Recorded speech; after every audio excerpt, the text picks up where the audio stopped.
Good morning, everybody. I'm going to give us a few minutes to or not a few minutes, maybe a minute to let people start getting filtered in.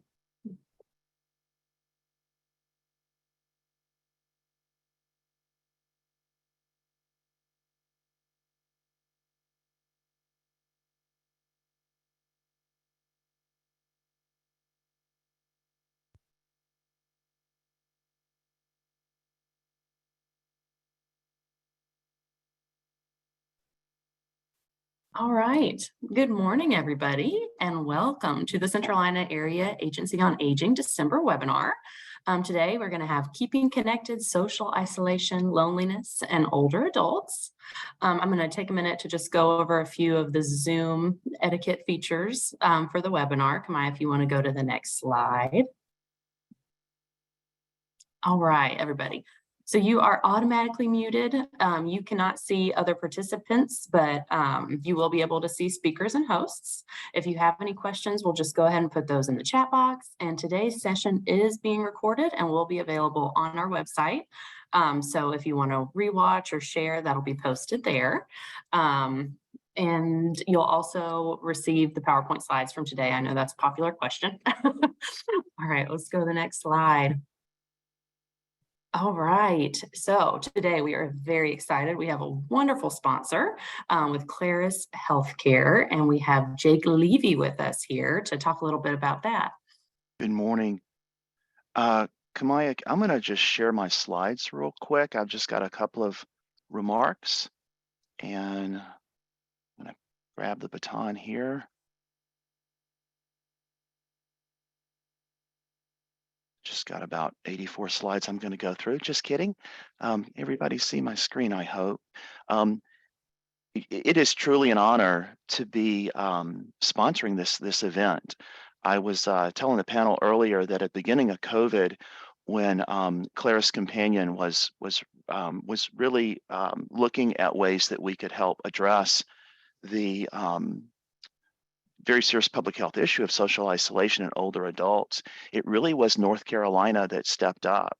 And we had a lot of organizations that reached out to us and had some really innovative ideas in ways that they could, offer a communications platform for seniors to be connected during COVID. So I just wanted to give a shout out to some of the organizations in the great state of North Carolina, particularly Meals on Wheels of Rowan, with Cindy Fink, and Senior Services, Melissa Smith, Arthritis Services, Cindy Barrier, of course, Katie Kutcher at Centralina, Miranda Taylor at Piedmont Triad, Wanda Stone in Chatham County, Tammy Blackburn at Elder Orphan Care. I mean, really innovative folks. I'm sorry if I've left anybody off, but it's just been a pleasure to work with the folks in North Carolina.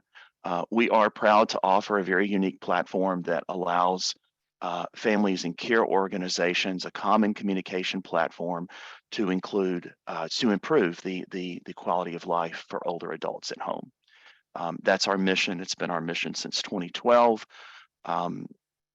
Claris has largely been a business to consumer company, and really COVID was kind of the game changer for us, that we made some accommodations for organizations that are managing larger populations of older adults.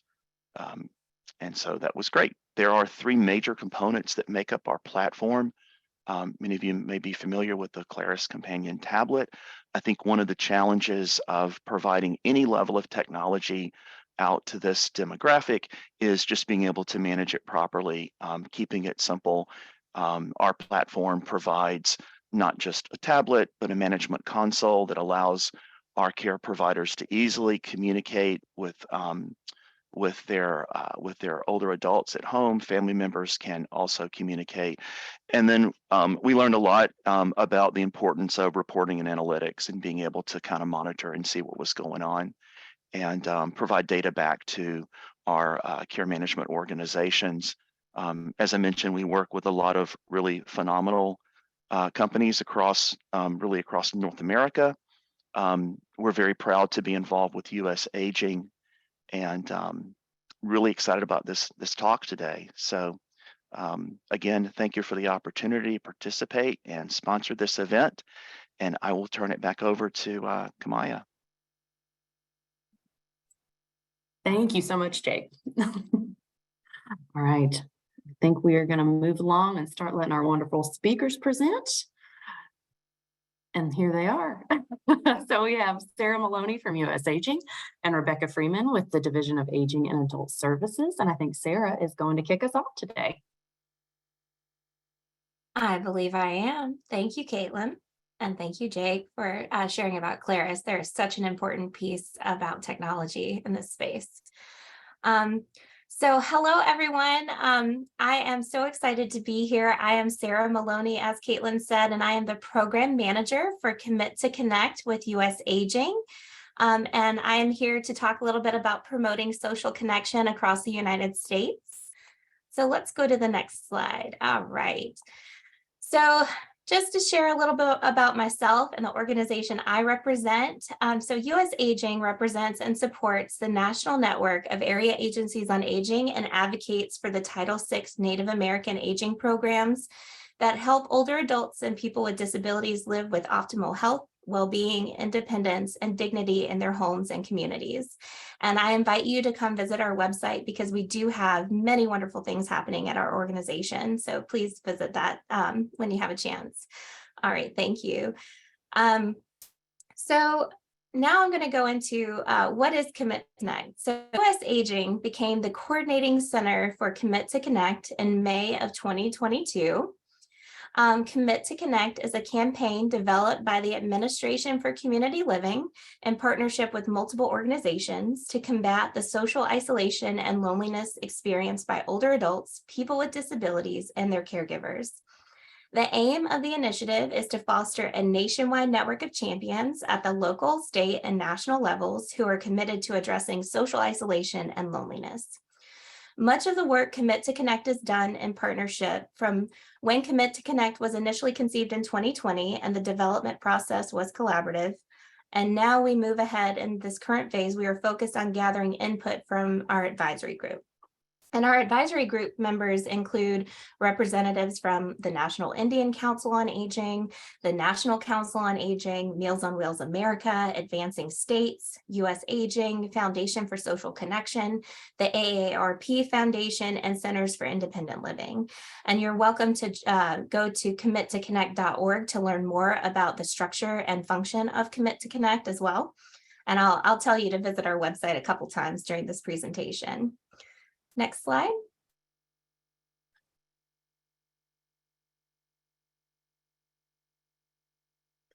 All right, so before I share more about Commit to Connect, I'd like to go over definitions that are used in the social connection space. Social isolation is an objective lack of social contact with others. Environment can have a major effect on isolation, especially those who live in rural communities with limited ways to connect, like transportation or technology. So there's those Claris tablets. Loneliness is a feeling that one has on their social connection with others. This is subjective and can also take into account whether relationships are positive or negative. So you can be surrounded by a lot of people, but if they're all negative interactions, then that can also leave one feeling lonely. Social connection is an umbrella term to represent the multiple ways in which individuals connect to others emotionally, behaviorally, and physically. And also, a disruptive life event is an event that alters a person's interpersonal relations. This can be a health change, loss of housing, or anything that affects a change in how someone interacts with their environment. Next slide. So why is this topic important? What is the impact? So social isolation and loneliness has been identified as a public health issue before the pandemic of COVID-19 due to the size and the seriousness of the issue. But the required social distancing exacerbated a lack of social connection among the world. We know that social isolation increases a person's risk of mortality from all causes. And it's also been associated with an increased risk of developing dementia, as well as developing coronary heart disease and stroke. A 2017 study by AARP, Stanford, and Harvard Foundation found that, you can keep back on the other slide, thank you, found that Medicare spends an estimated $1,608 dollars more per person annually for socially isolated older adults, costing Medicare $6.7 billion annually. So how do we define the issue? It isn't quite as easy as a medical diagnosis. The umbrella term for social connection or social connectedness represents a multifactorial construct that includes structural, functional, and qualitative aspects of social relationships. When looking at the size of the problem, 20 to 43% of US adults over the age of 60 experience frequent or intense loneliness, which is a higher percentage than older adults living alone in the United States. So how can we improve this narrative and increase social connection? Commit to Connect is functioning as the coordinating center to bring together local, state, and national organizations to continue working towards solutions. Next slide. So when thinking of solutions, the connectedness continuum presents individuals in various states of social connection relative to their self, others, and the community. And this visual helps show the many factors that can affect social isolation and loneliness. Julianne Holt-Lundstad, a leader in this area of research, has issued a call to action that to truly make an impact and address the root cause of social isolation and loneliness, we have to consider not just the individual, but the individual, the family, and close relationships, the community, and the society. This also takes into account how a person relates to their relationships and their roles, actual or perceived support or inclusion, and positive and negative qualities of connection. Next slide. All right, so now that we've gone over what social connection is and the impact it is having on our country, now I'd like to share the work Commit to Connect is doing. So I mentioned the nationwide network of champions. So we support those champions in a few ways through engaging online forum, which provides opportunities for sharing ideas, resources, and networking. We have communities of practice, peer networking and learning opportunities, and also resource development, including items like topical guides, as topics come up on the nationwide network of champions, we are continuing to do research and try to get out as much information as we can. Next slide. So I'll take a deeper dive on what I mean by the nationwide network of champions.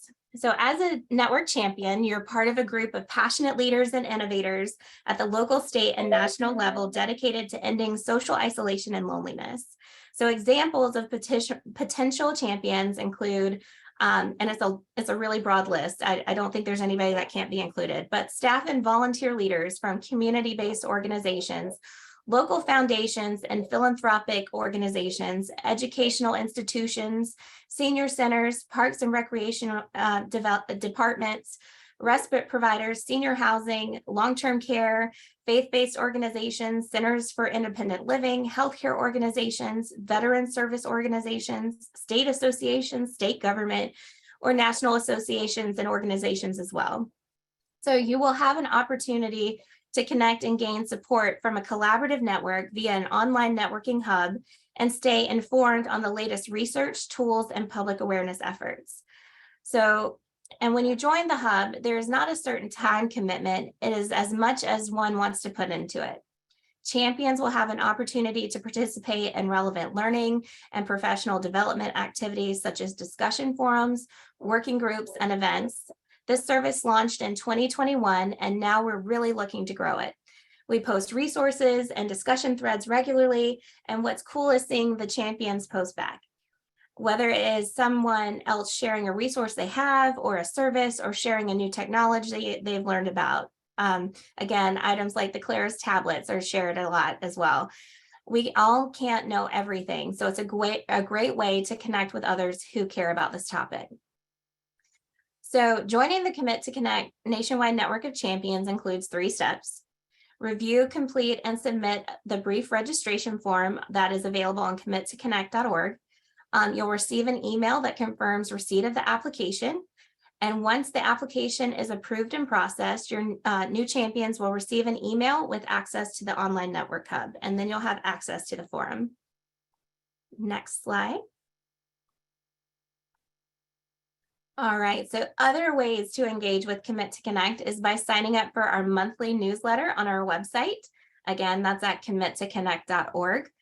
Commit to Connect is also developing materials in the form of topical guides to benefit community-based organizations looking for evidence-informed and best practices. We are starting communities of interest, so they're new this year, and they'll focus on topics raised on the nationwide network of champions and allow for expert speakers or program leaders to share their knowledge, but will also provide a space for peer exchange of information.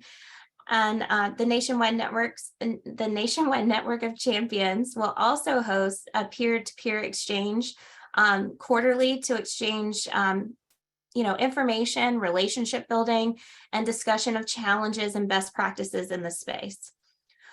Communities of practice are a longer time commitment, but this is also something that we do with Commit to Connect. And it's a chosen group of participants who meet over a period of time over a specific topic. And the goal is to learn to do things better together. So be on the lookout for our upcoming community of practice that will be launching in the spring. Next slide. And so I'll conclude the national perspective of the social connection movement by sharing this helpful tool developed by the Administration for Community Living for quick reference on screening resources. I think this was developed for the No Wrong Door initiative through the Administration for Community Living. And thank you, Caitlin, for sharing that in the chat for those of you who'd like to access it. But these tools can be used to identify someone at risk of social isolation and loneliness and also measure changes. So most of you work for an organization or manage a program that addresses the needs of individuals who could be at risk for social isolation or loneliness, or your program has reduced that risk. As research and work continues to develop in the social connection space, there is a need for evidence-informed and evidence-based programming. While this topic is not new, the evidence to grow programming is limited, and there is a national effort to increase available evidence-based programming. So I encourage you to look across the work you do and see if you could implement one of these tools in your program and organization or organizations, so you can really begin to collect data and see outcome measures related to the work you're doing in relation to social connection. Quick reference tools such as this are examples of resources that we share on the nationwide network of champions. And I encourage you to join to keep up to date with all the latest discussions, topics, research, and resources. Next slide. And so here is the contact information for Commit to Connect. Again, we have our website. We also have just a general info at committoconnect.org if you have any questions. Also, if you'd like to email me, my email address is smaloney@usaging.org. I'm happy to answer any questions you might have. But with that, I will hand it over to Rebecca Freeman with the North Carolina Department of Health and Human Services to share about the work happening in North Carolina related to social connection.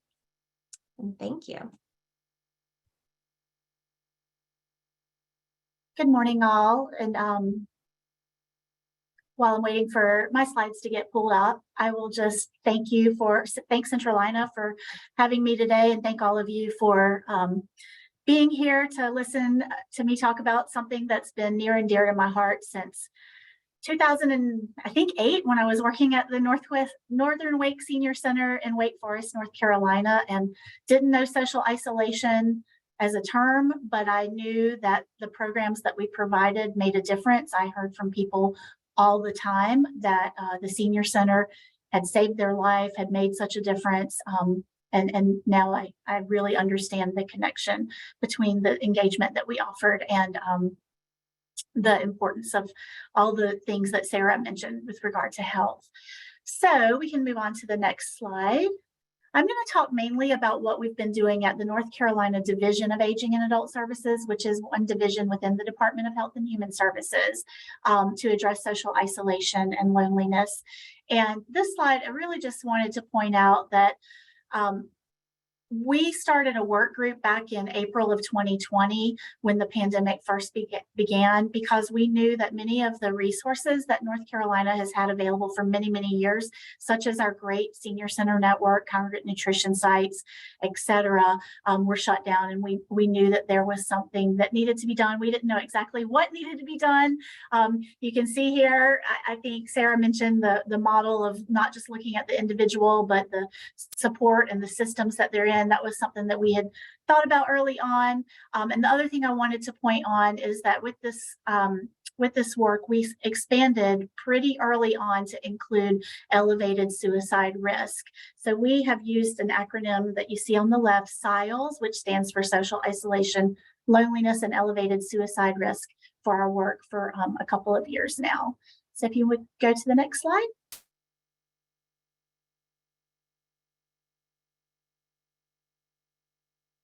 So again, the main point of this slide is just to point out that we expanded our work to include elevated suicide risk, which I think is pretty self-explanatory, but includes or is defined as the increased desire for suicide and or suicide behavior attempts. And the reason that we included this, we had been connected with a couple of researchers from, you can go into the next slide, from our connection with the Administration for Community Living and to work in this space. And those two researchers really talked about, key risk factors for suicide being thwarted belongingness.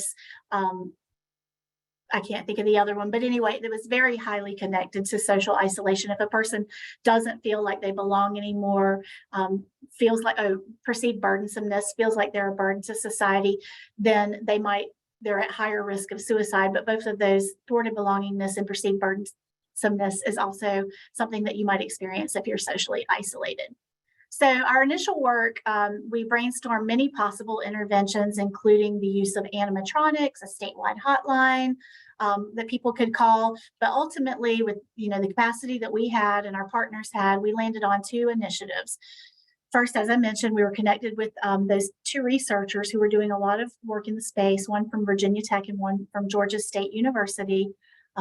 And we contracted with them to, one, assess our network's capacity, the impact of COVID and their capacity to address SILES. And this was done via a survey. And the next part of what we planned to do was to provide training to network staff based on what we learned from those assessments. And then secondly, we worked to develop a statewide social engagement web resource that we'll talk about more in a bit. So you can go to the next slide. So again, we expanded our work to include addressing elevated suicide risk. We learned that every 65 minutes, an older adult dies by suicide in the US, and this is of those that are known. As you can see here, there's 5 to 25 more times or more incidences of suicide than what's actually reported. And particularly with older adults, people will often just assume that somebody died of natural causes or old age and not necessarily assess for overdose or intentional death. So as you can see in the charts, older adults represent, can't see, but it's about 16% of the overall population. And if you look closely on the right, you can tell that the blue is the representation of older adults in the distribution of suicide deaths, which is 18.8%. So you can see older adults are slightly overrepresented. And another way of looking at that, in 2018, the suicide rate for over 65 population was 17.4 per 100,000 people, compared to the national rate of 14.8 per 100,000. So again, the take home is that older adults are overrepresented in suicide rates, and we felt it was an important enough issue that we wanted to elevate it. Next slide. So as I mentioned, our first, one of our first initiatives was a survey that was sent to North Carolina DHHS stakeholders, mainly from the Division of Aging and Adult Services, although we did have some other partners within the department who distributed the survey. And we used a snowball sampling technique and got about 250, a little bit more responses, with 55 counties in North Carolina represented. The findings were not very surprising at all. I won't read all this data to you, but folks felt that the pandemic had a tremendous impact on social isolation, loneliness, mental health, and suicide risk. And agencies did not have staff dedicated to address, or didn't really have the overall capacity to address these issues. Next slide. So before we get into the second part of our work with the researchers, I'm going to shift gears to talk about the other major initiative that we worked on during that initial year. And that was to develop a web website or web page with social engagement resources unique to North Carolina. So we chose to partner with the North Carolina Center for Health and Wellness because they're already a trusted partner in our aging network. And they, for several years now, have maintained a website called Healthy Aging NC, and it's linked down here at the bottom of the slide that you'll receive. But the Healthy Aging NC has been a hub, if you will, an established hub for evidence-based health promotion programs such as Tai Chi for arthritis, Matter of Balance, etc. And since our network was already very familiar with it, we thought that we could build upon it to build out some social engagement resources. And now we're just going to fly through a few screenshots of what we built in that. So you can go to the next slide. So first, we set up a self-assessment with the screening tool. As Sara already mentioned, this is using the Lubin Social Network Scale. And if a person scores at risk for social isolation based on this scale, then you can go to the next slide. They will then be prompted to take the UCLA Loneliness Self-Assessment. And then if they score at risk with the loneliness assessment, they will then be prompted, as you can see here, with a question, would you like to be contacted? And so somebody from Healthy Aging NC could then help connect them with an area agency on aging staff member based on where they live. Next slide. So this slide and the next one, we'll see we have a pretty lengthy list of different resources that are out there in North Carolina that people could link to find opportunity for social connection. You can go to the next slide. We partnered with our Division of Mental Health to include the Hope for NC hotline. We need to get with Healthy Aging NC and update this because they now have a 3-digit 988 hotline that takes you to the same call center for people who are experiencing crisis, but we thought that was really important to include. And on this, you can also see there's a link for Find a Senior Center near you. So if you go to the next slide, so you can plug in your address. We've had a directory on our website for a long time, but we love this map because a person can actually plug in their address. The address plugged in right there is our address at the Division of Aging Adult Services. And then on the right, you can see that once I plugged that in, it showed me that Garner, Clayton Senior Center, and East Wake are the closest ones to me here at the division. Next slide. So this is something that we are still working on. As you know, the pandemic and subsequent shutdowns caused the world to rely more and more on the internet to connect with each other. So the main goal for this resource was and still is to create a space for senior center staff and other providers such as libraries, cooperative extension, etc., who are offering virtual programs to be able to list their programs in one spot throughout this, that's accessible throughout the state and actually throughout the country or anywhere.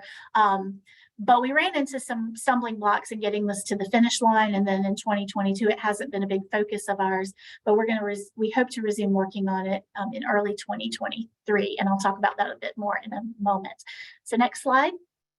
Those are the main things we did during the very first year between April of 2020 and mid-year 2021. But now I'm going to fast forward to what we've done in the last year in North Carolina. So you can go on to the next slide.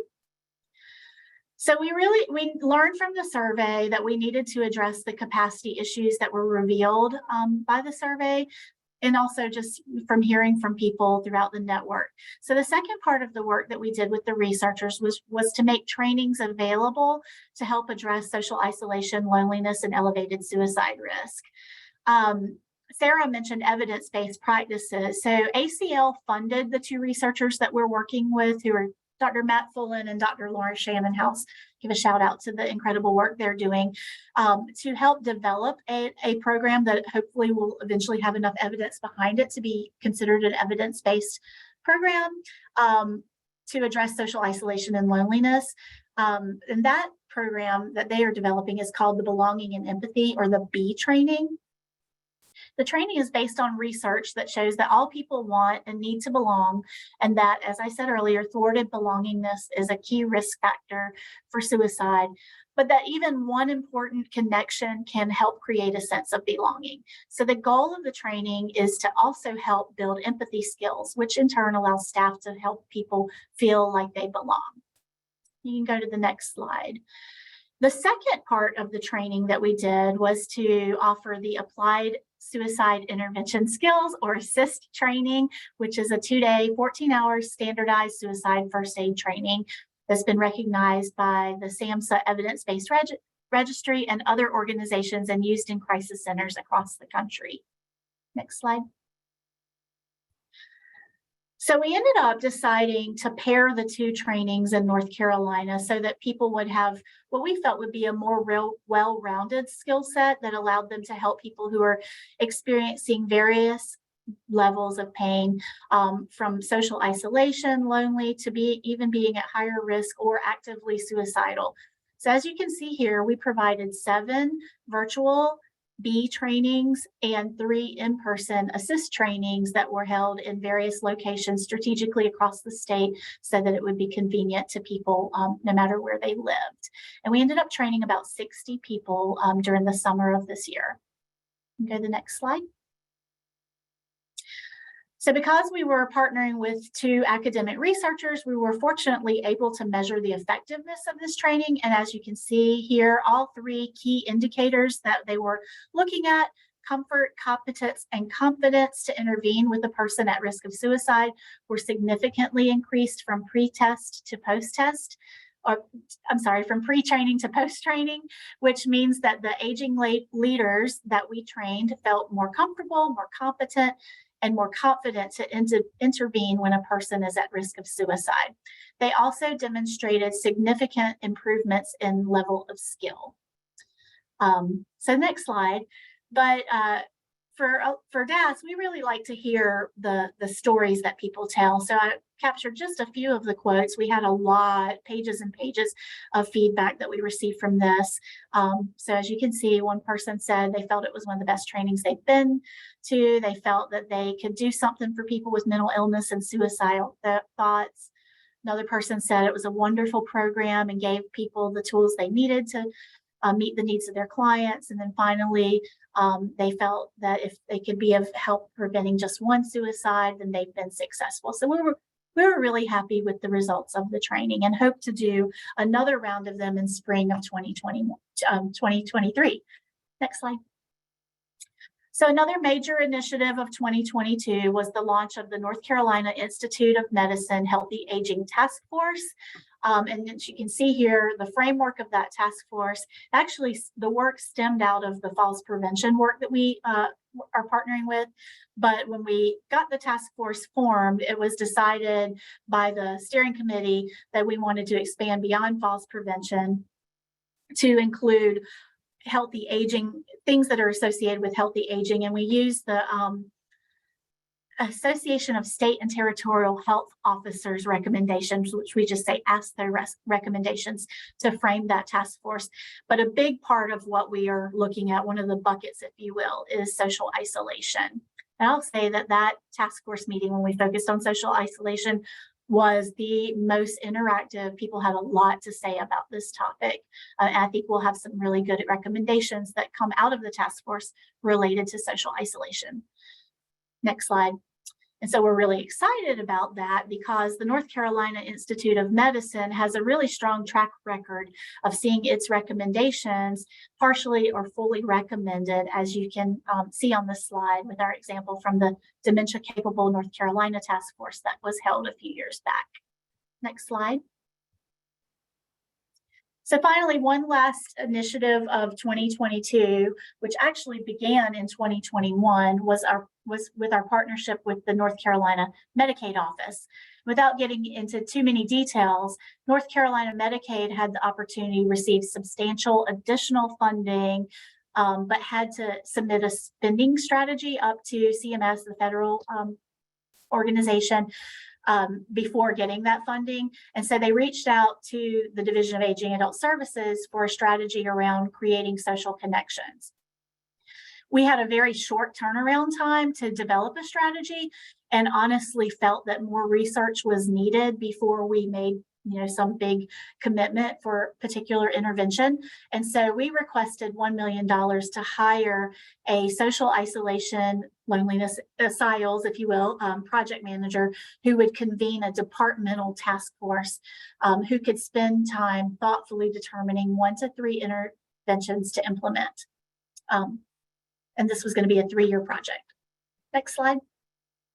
Shortly thereafter, our partners at Medicaid connected us with 2 Duke University Master in Public Policy students who were looking to do a capstone with our department, and they were really interested in our social isolation work. So we were really excited to work with Will Shipman and Karen Hendel, who have both since graduated and gone on to full-time employment elsewhere. But they chose to work with DHHS closely on SILS and make some recommendations to the department. Next slide. So being Duke Masters in Public Policy students, they did a very thorough job. They started with an environmental scan, including a thorough analysis of the survey that we had done the year before, looking at screening tools that were being used. They conducted interviews with key departmental leaders and presented and hosted a couple of guided discussions with key departmental leaders. Next slide. So this work, I think you can go on to the next slide. I think I got ahead of myself. This work culminated in a report to the department along with 3 recommendations that you can see here. So they recommended that we create a SILS task force. They recommended that we incorporate the UCLA 3-item loneliness scale into the Medicaid home and community-based services screening tools and NC Care 360. And then build referral pathways to existing social engagement programs, which could expand over time as we learn more about what our state partners are doing. And then finally, they recognized that there were a lot of initiatives going on locally and that we should support those initiatives through pilots and grants, particularly those initiatives that are supporting high need groups. Next slide. So what's next? Well, for 2023, without getting into too many details, we were unable to stick with our original plan for the Medicaid FMAP money, that $1 million that we wanted to use to hire a program coordinator. But that left us with $1 million that we can spend to do what we think is best. So we now plan to use those dollars to help address digital equity and expand and sustain our a caregiver initiative called True Alta. We also received federal money to expand our public health workforce, particularly with aging. Okay. And so we plan to use a part of that money to finish what we had started with our partnership with the North Carolina Center for Health and Wellness and build out that social engagement web resource, particularly the one-stop shop we were talking about for virtual programs. We need to expand the resources that are listed on that page as well. And we want to support and expand their social bridging program, which I'll talk about in a few minutes. Next slide. So as I mentioned earlier, shutdowns cause the world, and you all know this, hence us being on a Zoom meeting right now, shutdowns cause the world to rely more and more on the internet to connect with one another. But we heard from the very beginning, and we knew from experience that not older adults have the capacity to use technology or have access to it at all. So one of our goals moving forward is to address digital equity. And this is defined as the condition in which all individuals and communities have the IT capacity needed to fully participate in society.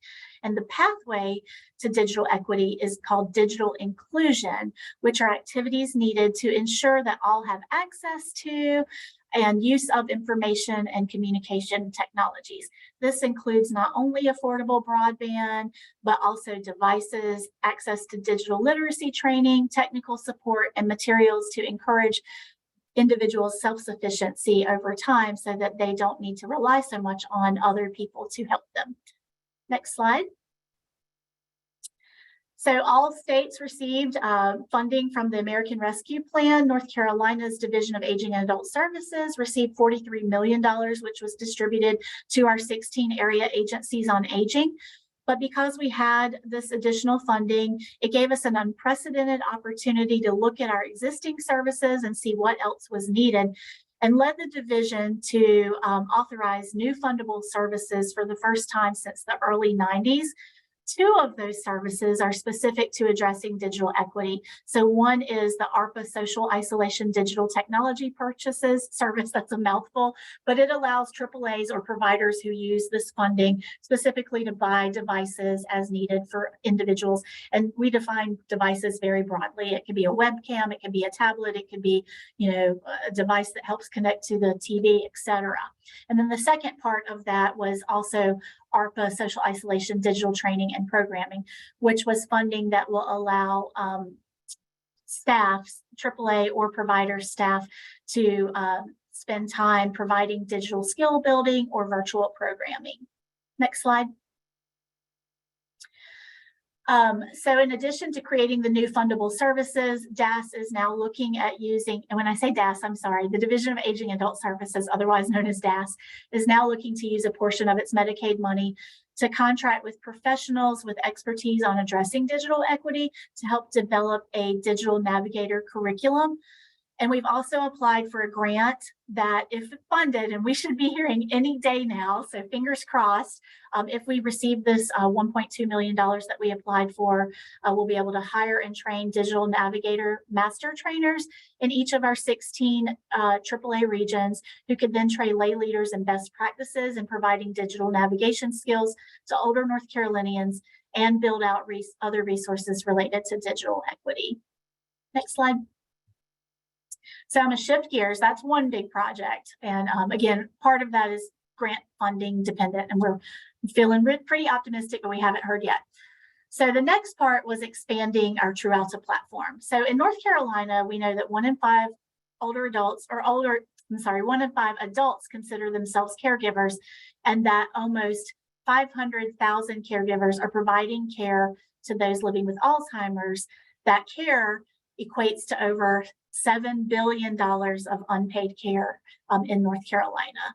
And so we feel it's really important to support these caregivers. Next slide. So during the pandemic, with CARES Act funding, we were able to pilot a program called True Alta. Some of you may be familiar with it, but it's a virtual caregiving resource that contains lessons and other materials that caregivers can access from the comfort in their home, in a time that works best for them.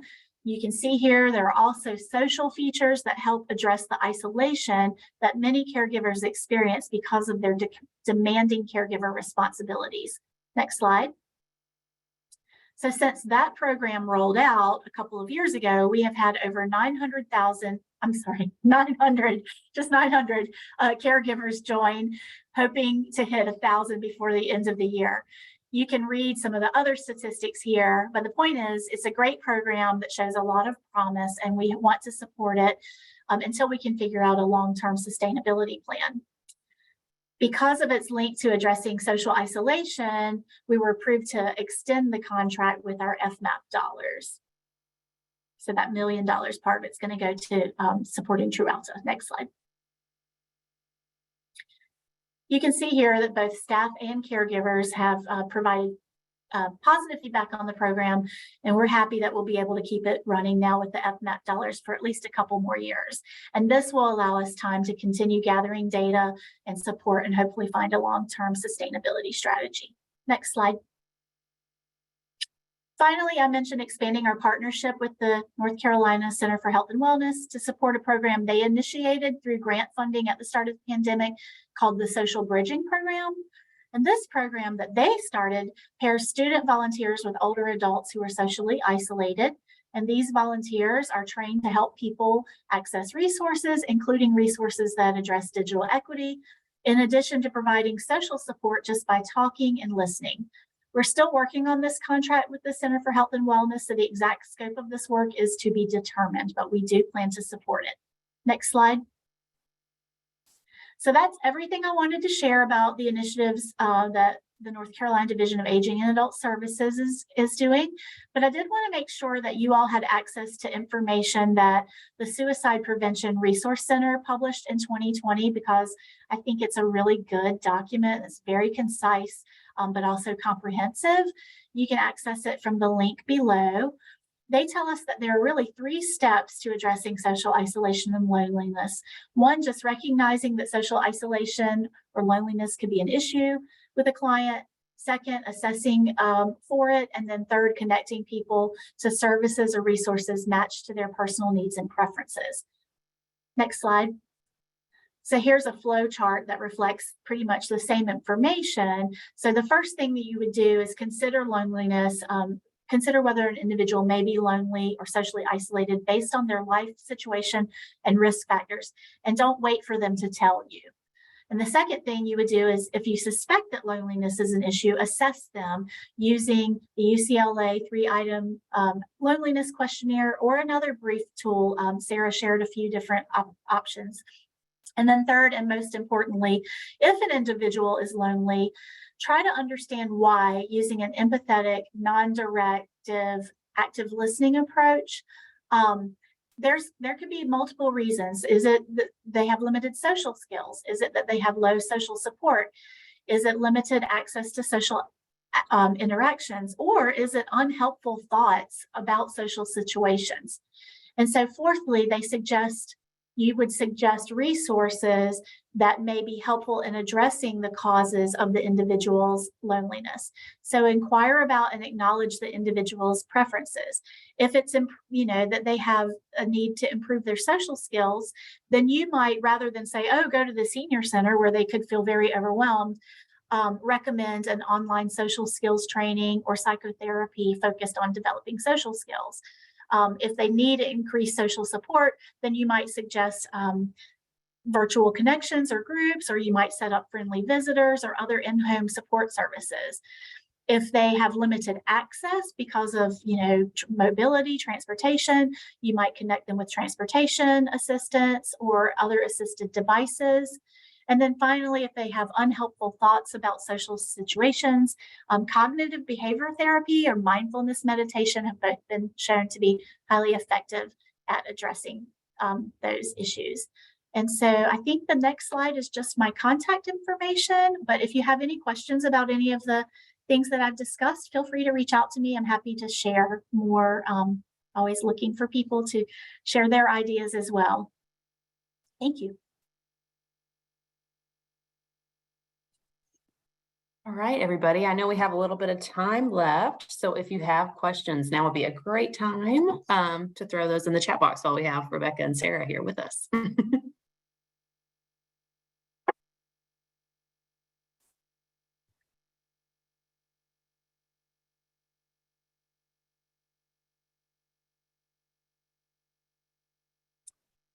No So questions yet. I'll just go ahead and say, Rebecca, that it's exciting to hear all the work that's going on in North Carolina, because as someone who was working at a AAA during the COVID-19 pandemic, I know how hard you've been working on building up these initiatives, and also the ingenuity in North Carolina, as Jake with Claris was saying, North Carolina has done a fantastic job.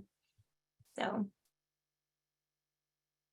And I wanted to just highlight Emily Evans put into the chat that technology was a wonderful tool, but obviously there's many issues related, particularly when you look at some of the rural parts of North Carolina. We know broadband's an issue. We know that our old population doesn't necessarily trust the internet, or they may not have the skills needed. So again, hoping to get the grant. Even if we don't get the grant, we are committed to contracting with a partner that we've recently been connected with. I don't want to say yet because we haven't completed the contract, but who has expertise in this area, and develop some resources and the curriculum to help people be able to reach people where they are. But if we get the money that we're applying for, then we'll also be able to have a resource directly in each AAA, which would be really exciting. And I will just add, because I noticed that in the Q&A, I think a few things already been answered, but there's a few people mentioning like not everybody has access to internet or knows how to use technology, or maybe they're in a rural area. That's where I'm going to really suggest joining the Nationwide Network of Champions, because this is really a place where you can interface with others who are having the same challenges and are really finding solutions to address these issues. And we have so much ingenuity in the aging network and disability network, and no one needs to reinvent a wheel. So bring, brag, borrow, steal, all those things, but come join the Nationwide Network of Champions and really see what's out there. Somebody listed in the chat, are there resources in particular for seniors and grief? And I think that's an excellent question. I don't actually have the answer to that question. I do think that the TruAlta platform for caregivers, and Sara maybe can speak more to this because I know you used to work in that space, probably has some resources specific for caregivers. And then I would guess that each area agency on aging can help connect people to resources for dealing with grief. But I don't know, Sara, if you or anybody from the Central Line of staff wants to speak more on that. Yeah, if someone from Central Line wants to speak, I would definitely let them. But I do believe TruAlta does have several, segments on grief. And I don't necessarily know if it, it is for caregivers, but I think it can be related to multiples. Also, there are support groups out there for those who are grieving. So contacting, again, your local area agency on aging to find out if there is a grief support group around in your area. Area agencies on aging are your information network, and they can provide you with, what's available in your area. And to piggyback on that, also, you could use that senior center locator. I would guess that senior centers either have some kind of support groups, or if this is an issue that is you're dealing with, they might be willing to start up a support group. They're always looking to meet the needs of their community. And so a grief support group is right in line with that.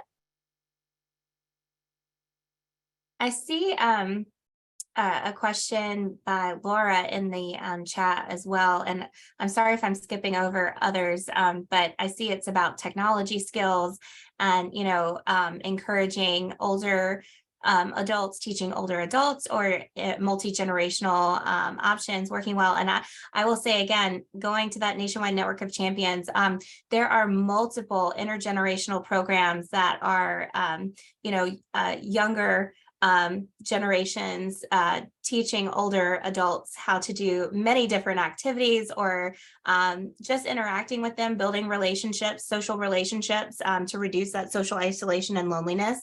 And a lot of them have been doing research as well, like on the outcomes. So I encourage you to go and look at that. There's a lot of promising research and outcome data related to that. I see Linda Minges put into the chat. I look forward to sharing with other cooperative extension colleagues.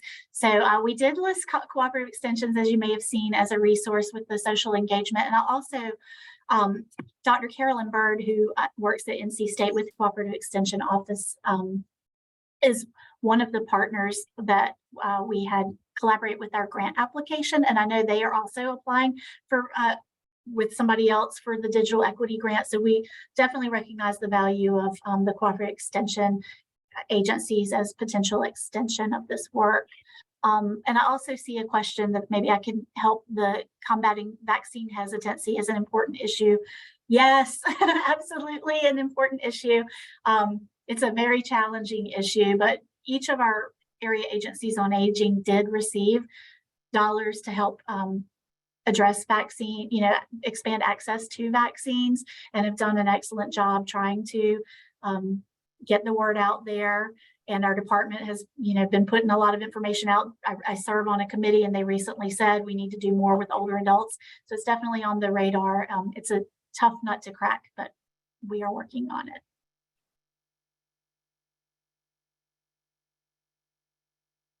And I think I'll just also add vaccines for older adults is also, I mean, on the national level is also a priority. So it's, and not just, the COVID-19 vaccine, but all vaccines for older adults, because they are very, very important. So area agencies on aging have a long history of encouraging vaccination for flu, pneumonia, everything that you need to be vaccinated for to live a healthy life. So I see that Laura mentioned it would be great to partner with the local area agency on aging. I don't have this right now. I could probably get it pretty quickly, but if you go to the DAS website, you can find each AAA based on what county you're in.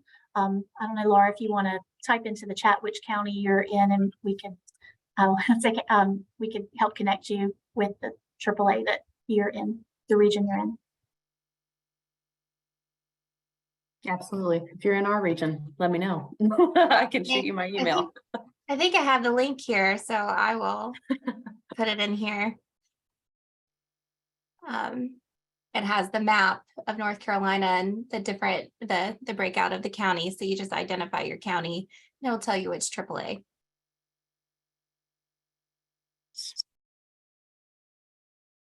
Yeah, if you're in Mecklenburg County, that would be Centralina.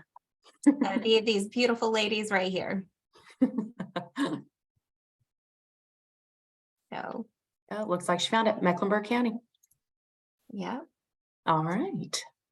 Again, I just wanted to say, because I've seen a few questions in there, the slides will be shared. So everybody will have a copy of the slides with their contact information and everything that we talked about today. I saw that in there a few times.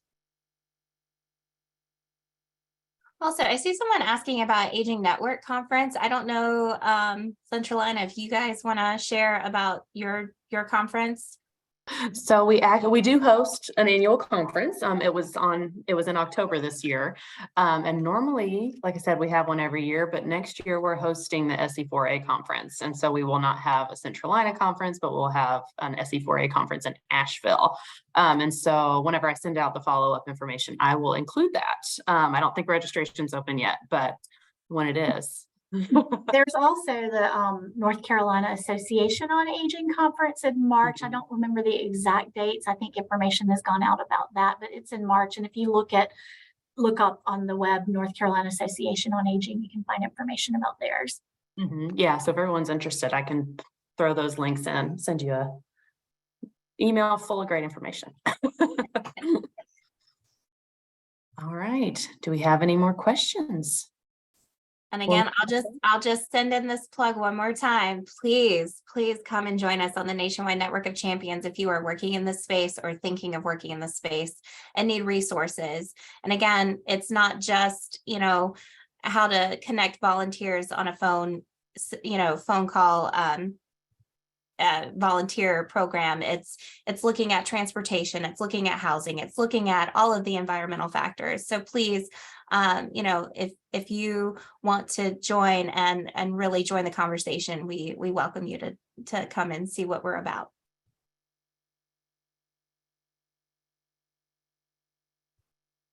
There we go. Jake, I'm also going to throw your email in case anybody has any Claris questions. Thank you. I'm biting my lip to chime in on all the technology questions, but I know it's not a Claris presentation. So it looks like Lena, if you let us know what state you're in, I don't know what specific information you need about each state, but each state does, like most states have some an initiative for social isolation and loneliness. So if you need any help connecting in your area, feel free to reach out.